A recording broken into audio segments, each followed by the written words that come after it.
Well, happy Saturday, folks. It's the real Captain Kirk here. It's 11th of February, 2023. We're again live from One Bethlehem Plaza here in downtown Bethlehem. It's a beautiful blue sky day here today. Thought we'd start here real quick. Again, it's Wall Street earnings season. So they're talking about Q4 that ended here in January and about the season ahead. So we've been talking to some of our financial services folks here this past week and again this week. So again, some of the big companies we help with the year-ahead weather and year-ahead sales projections. If you're going to do that, you got to first start with the accuracy. So we showed this to them. This is our bars, our year-ahead forecast, dotted lines actual. So we're pretty good, about 84% over the last trailing 13 months. Daily temps, we don't usually show this to customers, but it again helps with certain retailers that have unusual week ending periods, like maybe a Wednesday versus a Saturday.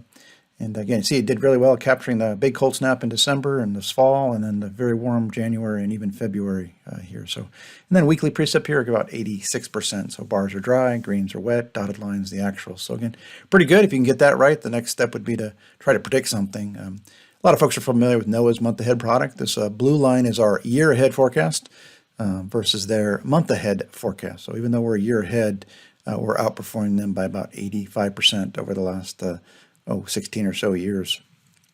Precip even better at about 86% versus NOAA's about 14%. So again, a lot of skills in the approach we take, statistics, math, and climate cycles, as opposed to physics. Next step is to predict an outcome. So again, our process will ingest tens of thousands of seasonal categories, you name it. We go into our tool and in seconds predicts that volume of sales by week, by store, everywhere on Earth. We pick one here for a big this time of year, is even though it's early, people are still starting to think about spring and buying spring apparel, especially this Valentine's Day, President's Day period. So every degree warmer this time of year, there's about a 3% increase in spring apparel sales. So if it's 10 degrees hotter, a 30% increase. So if we look at this week, again, Valentine's week and again, week prior President's Day, a critical period here in February, the most critical period here for the month of February, which is a soft month for most retailers. But again, good news, it's a warmer east, colder west, but the overall national trend is about 7.6 warmer than last year. That would make it times the 3% for every degree warmer for spring apparel, and that gets about a 23% increase in year-over-year spring apparel sales. So again, that's how we quantify. Again, a little more complicated. Got to do this by store, but again, the general theme is a good week here. Again, the eastern half of the country. We'll start here again with the now or last week world summer here, week ending here tonight. Here in the U.S., it was warm, 3.8 warmer than last year, warmest in 14 years, second warmest in 38 years. So obviously much above average national temperatures. Wetter, 354% wetter, wettest in 3 and 14th wettest in 38. Snow still down, 20% less than a year ago, least in 25 years, second least in 38 years. So not a lot of snow here.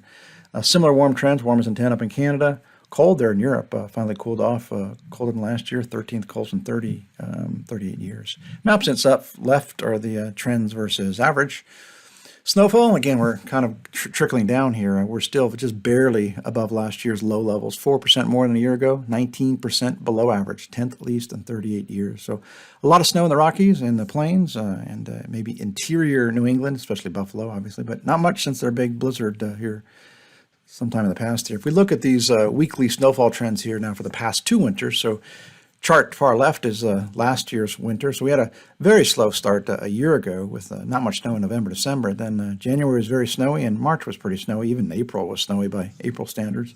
This year, polar opposite. We've had a very fast start here in November, December, and now basically nothing here in January and February.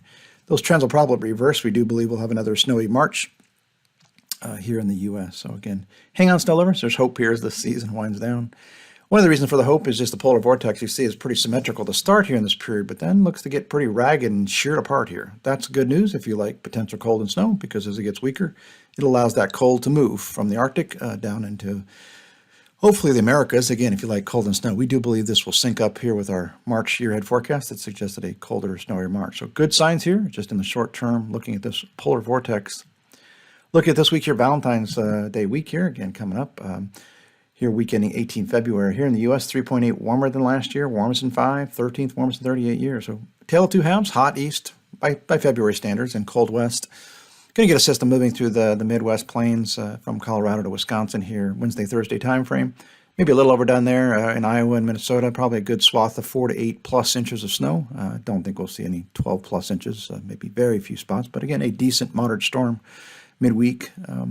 Precip trends about 2% wetter than a year ago, still 16th driest, so just a hair below average. Snowfall, again, despite the system, is still just a hair below last year. again, generally below average despite that system in the plains. We look at the 6-day snowfall trend, so not much here today or tomorrow. System off the East Coast is going to move out to sea, so it was a near miss for the East Coast, but again, mostly a rainstorm. Mid-Atlantic, Monday, Tuesday, we start to see the snow developing in the Rockies, and then heavier in Colorado, and then by Thursday, again, going from the parched drought areas of the central plains into the upper Midwest. So a good, again, swath of 4 to 8 plus inches of snow, and the 6-day totals overall, about 78% more snow than last year for this period, still 22% below average, 19th least in 38 years. So some snow, but again, by historical standards here, not as snowy as we had in 21 or 2014 or back in about 2007.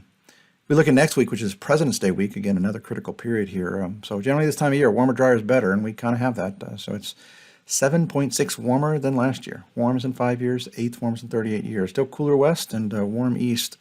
The good news is the weekends have been the cooler. They're still above average, but they've been the cooler part of the weeks. The weeks have been generally very warm midweek and then cooling off like we are this weekend, still well above average. Precip, 62% drier than last year. Probably overdone here, driest in 28 years. Models continue to have their transition phase from La Nina to what's going to be an El Nino this year. They're struggling here with the amount of precip, but in any event, less snow than last year as well. So we aggregate these trends here now for the 2-week period through the 25th of Feb.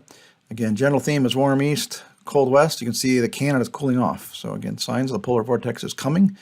Probably going to be here across the U.S. Late Feb, very late February into March. Europe's warmed up as well. Map in set left is the trends versus average. So with that, folks, we hope you have a great Valentine's Day here coming up midweek. Again, it's going to be the warmest in 5 years nationally in the U.S., 4th warmest in 38 years. So it's a warm, for sure, eastern 2/3 of the country, above average snow and rain. So again, this is Captain Kirk and little Angelina Kirk here. So happy Valentine's Day. Hope you have a great week, and we will be back here again this time next week.